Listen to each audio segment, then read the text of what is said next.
This week, a big green ogre made storybook characters in Shrek. Johnny Depp and Christina Ricci are lovers in The Man Who Cried.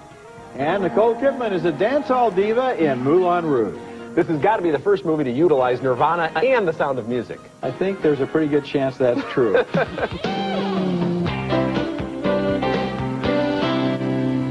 I've tried to be fair to you creatures. Now my patience has reached its end. Tell me, or I'll... No, not the button! Not the gumdrop button! You know animated movies are evolving when they start torturing the gingerbread man. I'm Richard Roeper. And I'm Roger Ebert. Evil Lord Farquaad, the villain of Shrek, hates fairy tale characters. He banishes them to the swamp where Shrek, an ogre, lives in lonely isolation, and that drives Shrek nuts. He values his privacy. So when Farquaad needs a mercenary to rescue a beautiful princess from a dragon, Shrek takes the job if he can get rid of Pinocchio, Tinkerbell, the 3 blind mice, the 3 little pigs, the 3 bears, and everybody else who's messing up his solitude. But a talking donkey insists on staying. Please, I don't want to go back there. You don't know what it's like to be considered a freak. Well, maybe you do, but that's why we got to stick together. You got to let me stay, please, please. Okay. Eddie Murphy is brilliant in this movie as the voice of the donkey, and that's Mike Myers with his Scottish brogue as Shrek, the jolly green ogre. Together, they go on a mission to battle a dragon and bring back the princess. Just keep moving, and don't look down. Look down. Look down. Keep on moving. Don't look down. Don't look down. Keep on moving and don't look down. Shrek, I'm looking down. Cameron Diaz does the voice of Princess Fiona. She couldn't care less about Lord Farquaad and assumes that she's destined to marry the brave knight who rescued her. You may remove your helmet, good Sir Knight. No. Why not? I have helmet hair. Please, I would look upon the face of my rescuer. No, you wouldn't. Dust. But how will you kiss me? What? That wasn't in the job description. Maybe it's a perk. You can sense in that clip there that Shrek is something special. There's a lifelike feel to the look of the animated characters, who are convincing and lovable and seem to be made of real flesh and bones. The movie is funny, satirical, and filled with reference to other movies and digs at popular culture. It was produced by DreamWorks, Disney's arch rival, and it takes some shots at Disney icons, but then it takes shots at just about everybody's icons, and I think they're basically affectionate. The movie has a remarkable visual feel. The characters have weight, volume, and texture. The action sequences are exhilarating, and the screenplay is fun for kids and adults at the same time, but on different levels. I loved it. I like this movie a lot as well, and you're right. I mean, the rippling of clothes and when wind blows the hair, it's much more realistic than I think we've ever seen in any animated movie. I mean, every 5 minutes there's an advancement in the technology, but it also has a real mean edge that I really appreciated. I mean, there's stuff that goes on in here that you're going, I can't believe I just saw this in an animated film, but it will give you several laugh-out-loud moments. You know, it's not a gross film in the sense that South Park is gross, but I think it participates in the revolution where teenagers in particular are now looking at animation in a different way as a satirical tool and as a kind of a weapon against society. And this movie is not mean. It's more and wicked. It's okay kind for of kids, subversive but it and is wicked with sort the of humor. sly. Yeah, there's a lot of great stuff going on here. Okay, our next movie is Calle 54, a gloriously rich documentary about Latin jazz that's smart enough to let the music speak for itself, with just occasional breaks to hear the musicians' stories.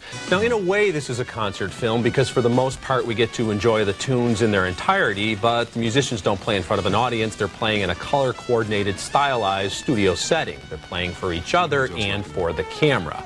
Among the dozen or so greats captured by director Fernando Trueba is the late Tito Puente.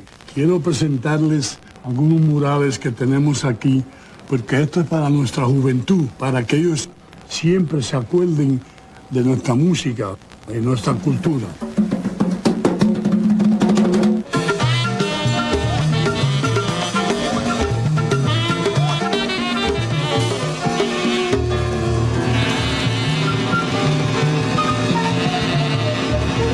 Provides voiceover anecdotes about most of these weathered old pros, including the Cuban saxophonist Paquito de Rivera. Paquito de Rivera nació con un saxo en la mano. Su padre, Tito Rivera, saxofonista clásico, le encargó su primer saxo cuando Paquito solo tenía 3 años.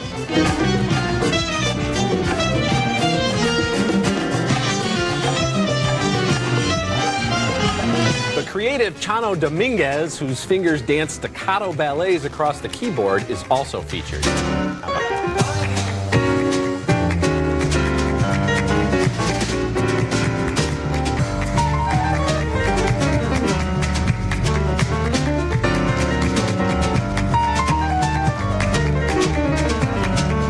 Even though each of these greats has a life story worthy of an entire film, Trueba keeps the non-musical segments to a bare minimum. He's not trying to make grand social statements or provide a Ken Burns-like history of jazz. He's giving us a showcase for some breathtakingly original music. If you're a big jazz fan, you'll appreciate the respect Trueba has for the work, how he lets the momentum of each song build without self-conscious camera moves or maddening interruptions. If you don't know these musicians, Calle 54 is a wonderful introduction to their art. Boy, it sure is. And you know, looking at this film, I was reminded of a criticism I had of Buena Vista Social Club, which was also, in its own way, a wonderful story, but they kept interrupting the music to show the old guys walking around New York and looking at the Chrysler Building and so forth, and I wanted to hear them perform. And here, that's what they do. He uses more than one camera. He circles these orchestras and soloists as they're on these sound stages, and we see their faces, we see their fingers, we really feel their vibes. And that simplicity makes jazz, this jazz, which sometimes is a tough form of music to get into, it lets you appreciate the music, and halfway through the song you're starting to understand what's going on, and when they improvise you're into it, and it's just really just beautifully done. I've seen Tito Puente in person, but on screen the camera is so close. He's singing along with his fingers as he plays. This is maybe the last performance of his that was captured on film. It could be. Boy, it's great. Later in the show, Nicole Kidman is a dance hall girl in Moulin Rouge. I believe you were expecting me. And coming up next, Christina Ricci is a dancer with a broken heart in The Man Who Cried. I could stay and fight with you. You need to fight for yourself.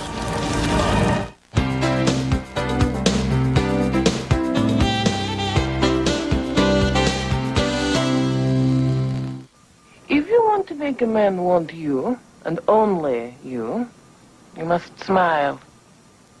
You must listen. You always listen. He needs attention. Men, you see, they are very, very fragile. In pre-war Paris, a London girl played by Christina Ricci learns from her chorus girlfriend, Kate Blanchett, how to capture a rich lover in The Man Who Cried. But for Ricci's character, it's more complicated than that. She's a Jew from Russia, separated from her family years before and adopted in England. And now, with the Nazis marching on Paris, she's powerless as a Jewish opera impresario, played by Harry Dean Stanton, faces down an anti-Semitic tenor, played by John Turturro. If Italy allies herself with Germany against France, then I'm afraid your position here as an Italian in Paris will not be an enviable one. Is that a threat? A threat? For me? Dante, the Germans are in northern France, heading for Paris. And my name is Perlman. She falls in love with a gypsy who has a minor role in the production and defends him against Turturro's racist slurs. He's played by Johnny Depp. I don't need anyone to fight for me. I was fighting for myself. And you say I'm dirty? You who are one of them, the gada, the unclean. Now these clips might make The Man Who Cried look like a routine historical docudrama, but it's a lot more than that. It's an ambitious and moving film directed by Sally Potter, who made The Tango Lesson a couple of years ago. She dares to give us a leading character who hides her emotions and doesn't say much. This woman is not always looking for our approval. The little girl ripped away from her family in the opening scenes grows up to trust nobody and feel little joy. She even approaches her love affair with the gypsy in a fatalist state of mind, assuming it's going to be doomed. Christina Ricci generates enormous sympathy for her character here, and the story is melodramatic but truthful at the same time. It is melodramatic, and I liked it, and it's a weird movie. There are accents flying all over the place here, and it's almost like they're deliberately going over the top. Yeah. And you're right, it's very serious subject matter, but there are a lot of laughs in here, and it's almost like they're acknowledging a lot of movie cliches. I mean, Johnny Depp is a white steed for most of this movie, even when he's like going down the streets of Paris, and we get it. Okay, he's the knight in shining armor, and we get all the symbolism of the horse and everything, but it's just oddly compelling, and Christina Ricci is a unique actress. There's nobody else quite like her. She's very small, too. She's next to Kate Blanchett, and there's this thing going on there, but they don't try to hide that, and I like that about it as well. She's very solemn and very introspective. At the same time, you have Turturro, who's all over the map with his grand gestures and his operatic ego. You know, where basically the entire war is a major interference with his career. Okay, coming up next, Nicole Kidman is a dance hall diva in Moulin Rouge. I can't fall in love with anyone and make them believe what they want to believe. And looking ahead to next week's show, Marilyn Monroe's final film is just one of the features on our special show, DVD Bells and Whistles. You're my two sweethearts. My two best sweethearts in the whole world.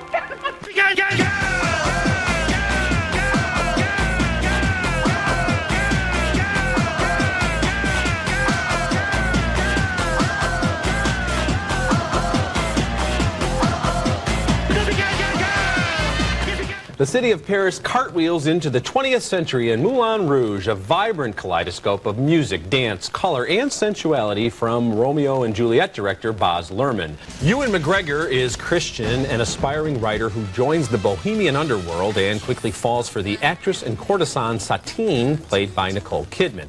But her favors have been purchased by the powerful Duke, who underwrites a lavish spectacle starring Satine. The clan finally realizes Christian and Satine are having an affair. He wants Christian dead. The Moulin Rouge impresario Harold Zidler, played by Jim Broadbent, intervenes. Make him believe you don't love him. No. Use your talent to save him. Hurt him. Hurt him to save him. Moulin Rouge plays like a film version of the most expensive Broadway musical ever made. Luhrmann fills the screen with astonishing production numbers that feature a cast of hundreds, if not thousands, and I thought the music selections were brilliant. We get everything from a chorus of tuxedo-clad gents singing Nirvana's Smells Like Teen Spirit to an extended version of Elton John's Your Song that is just beautiful. Kidman gives one of her best performances as the fragile, wounded Satine, and McGregor is impressive as a leading man and a pop singer. This may not be an old-fashioned musical, but it's an inspired variation on the genre. I had a great time at the Moulin Rouge. So did I. You know, it's funny that 2 weeks in a row with Knight's Tale last week and this movie this week, you have movies set in the past with songs from the last 20 years, and it works both times. This movie has a plot from 19th century opera. It has a look from 1950 Hollywood musicals, and it has a visual style from current music videos. Yeah, but the musical selections here are much more creative and original and complex. I mean, I think this is a much better version of what they try to do in A Knight's Tale. Oh yeah, well I know that, but what I'm trying to say is that the movie is doing all of this wall-to-wall stuff from beginning to end with such high energy and so much exuberance, and combining all of this stuff from the last century basically into one big pot and stirring it up and reinventing the musical. You know, the musical has been dead basically for years. This may show younger audiences why older audiences liked the musicals 50 years ago. And Luhrmann fills every inch of the screen with something at every moment. I mean, this is a movie that loves movies. Yes, it is. Our next film is a documentary named Startup.com, and it could also be called Shutdown.com, since it chronicles the rise and fall of the internet bubble. Its heroes are Khalil Azaza Tuzman and Tom Herman, childhood friends who during the course of the movie win and lose millions of dollars, all on paper. Their web-based company, Govworks.com, was designed to do things for cities, like collecting parking tickets. It looks destined for success. I want to toast my partner and brother Rat, Tom. And back at you. And all of you for all of the wonderful, wonderful work in making this dream a reality. Their personal lives suffer, and they operate on little sleep while riding the tiger of the internet boom, but then the bottom falls out. Friday, the 14th of April, 2000, no less the anniversary of the sinking of the Titanic. A Titanic struggle today for investors. In pointage terms, it has never been this messy, and it has never been this bad. What looked like a rosy dream for two friends suddenly turns grim. I think we're personally at risk. I've had some pretty ugly conversations with board members over the last couple of days. And so what are you saying, that the board would consider getting rid of us because of this? Yep. The irony is that Govworks.com goes broke and is sold just as it finally breaks even and lands a big New York City contract. It's clear in the movie that everyone involved was convinced you could burn a lot of money in the beginning because you'd earn it all back in the end. Well, it didn't quite work out that way. It's also clear that the actual job of GovWorks, which theoretically is designing good web pages that will serve a market, took second place to the distractions of floating the IPO, promoting the company, and dreaming of the future.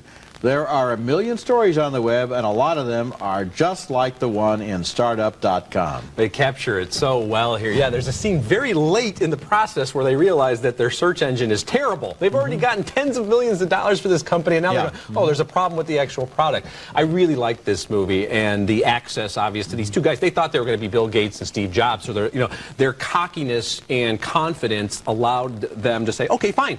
Document everything we do because this is going to be a great story. It's much more interesting because it all falls apart. You know, this is the kind of documentary I like, where it turns out differently than anyone could have anticipated when they start shooting it. And it's true.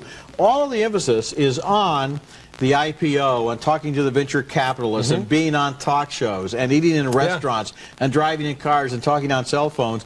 And you hardly ever see them looking at a monitor and saying, making the product work. This page sucks. Henry Ford knew how to make the Model T before he would be meeting the president. Here we see Calle. He's hanging out with Bill Clinton before the company ever becomes anything. It's a fascinating documentary.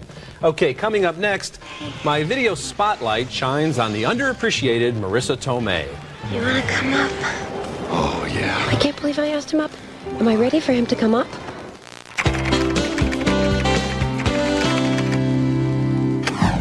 Ebert and Roeper in the Movies Video Spotlight is brought to you by Nestle Raisinets. Try Raisinets in new convenient resealable bags.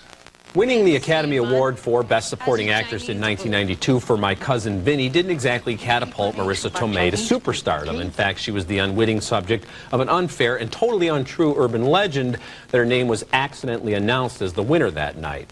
While she hasn't become a leading lady, Tomei has continued to work steadily, and lately she's been finding better material. In What Women Want, Tomei plays a coffee server/actress who fends off the advances of the womanizing Mel Gibson. I can't take no for an answer. About what? About what? About us. Just don't hurt me, Nick. I've been hurt too many times. When a freak accident gives Gibson the ability to read women's minds, he's able to manipulate Tomei into bed, but he's not liking what he's hearing. God, I hope he's better with the light on.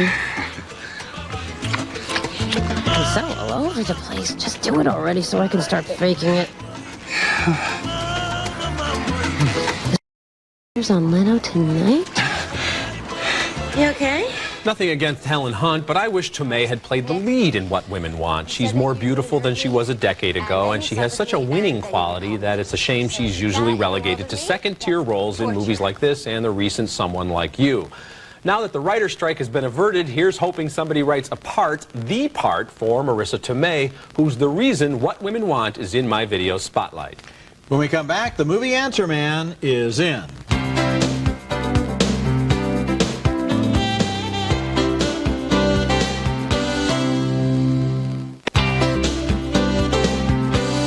Time for the movie Answer Man, and Brandon Tomasello of Jacksonville, Florida, writes about news reports that the Cartoon Network is yanking some of the titles from its annual Bugs Bunny Marathon because they contain offensive ethnic stereotypes.